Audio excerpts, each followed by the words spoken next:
మరో breaking news అంటుంది. నిర్మల్ జిల్లా ముత్తోల్లో రైతులు ఆందోళనకు దిగారు. భైంసా నిజామాబాద్ జాతీయ రహదారిపై కారేగం రైతులు ధర్నా చేపట్టారు. మక్కలు కొనుగోలు చేసి 20 రోజులు గడుస్తున్నా లారీలు పంపడం లేదని ఆరోపించారు. తమకు లారీలు పంపించే వరకు ధర్నా కొనసాగిస్తామని చెప్పారు. వారం రోజుల క్రితం కురిసిన వర్షానికి ఇప్పటికే సగం ముక్కలు తడిచి బూజు పట్టాయని ఆవేదన వ్యక్తం చేశారు. తమ సెంటర్కు లారీలు రావాలంటే ఒక్కో బస్సాకు 25 రూపాయలు అడుగుతున్నారని ఫైర్ అయ్యారు. ముత్తోలోని గోదాంలు ఖాళీగా ఉన్నా అధికారులు స్పందించడం లేదని చెప్పారు. రైతుల ధర్నాతో రోడ్డుకు ఇరువైపులా కిలోమీటర్ల మేర వాహనాలు నిలిచిపోయాయి. కోసి ఒక 2-3 రోజులు ఆగుతారు కానీ ఇప్పుడు మక్కలు కోసి 20 రోజులు ఇప్పుడు ఎండ పెడతాం కాట అయినాయి. ఇప్పుడు లారీ రాక వచ్చింది. కారేగాం మూడోలు మండల్ కారేగాం జిల్లా నిర్మల్.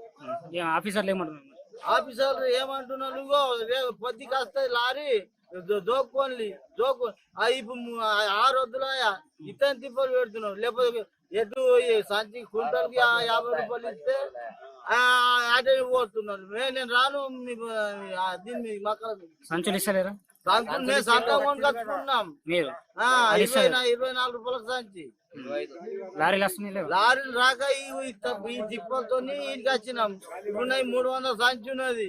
300 సంచికి ఇప్పుడు కైకిలోకి ఏమి ఎలా చెట్టును చూసి ఊరు పెట్టుకునే కాలం ఉన్నది. గంటన్నర అవుతున్నా ఏ అధికారి ఇప్పటివరకు రాలేదు. ఏ అధికారి రాకుండా మాకు ఎండలో ఇబ్బందులు పెడుతున్నారు.